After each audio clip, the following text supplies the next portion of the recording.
Asa imo ang location, ma'am? Regency phase 1. Regency Phase phase pa nila, si cause sa problema nga. So, di pa ko makatagog pa sa imo kay kamulo pa din sila solusyon, sir. Frontier, kami diha, ma'am. Once na mo phase, Pwede sir, naman. balik na ng table. Nalang gitay kuan. So, mao ni ato Yes, ang sir. mao ni atong requirements, ma'am. Valid ID, proof of billing, Sa proof of billing lang. kanang like tubig or kurente anang inyong giabangan karon. Okay ra mga yung sa tubiya. Yes, ma'am. Tapos Tubig or unsa to? tubig or kurente. Tapos 1,500 nga installation fee. Tapos since dili man kamo ang tag-iya sa proof of billing, ma'am, mga yung authorization sa owner. Tapos valid ID po din niya. Pwede ra na niyo picturean kami lang mag-print. Dayon since renter mo, ma'am, natay 2.5 nga tenants deposit. Deposit siya, ma'am, tungod kay nag-rent ra mo.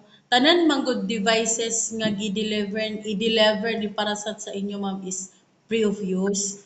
So, namagoy mga senaryo, ma'am, nga ang nanag-abang is gapambiyaan lang nila ba ang mga devices. So, ang isa mo ka device na modem lang na 6,000 ang kantidad na plus.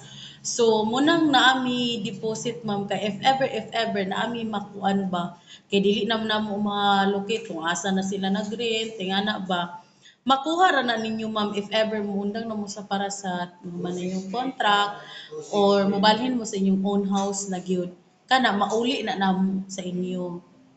Inana siya, ma'am. So kanang pag yes, ma'am. Tapos ang amo ding mga gipang offer karon, ma'am, is mao ni siya nga mga Mbps. Tapos since ang among gina-deliver sa inyo, ma'am, is Wi-Fi 6 na. So, Wi-Fi 6 na nga modem, ma'am. Sa una man gud, ma'am, ang among gipang kuan is Wi-Fi 5 lang, murag makamasa lang siya ba, muna gid ato. Pero karon man gud, ma'am, is nag-improve si Parasat, nag Wi-Fi 6 diya. 6 na iyahang kuan, ma'am, dili na 6 gigabyte na ba, dili na katong kuan.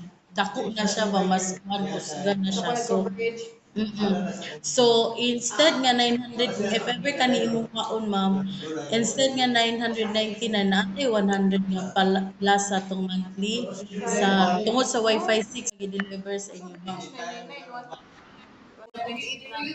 Yes, ma'am, 1,999 pesos.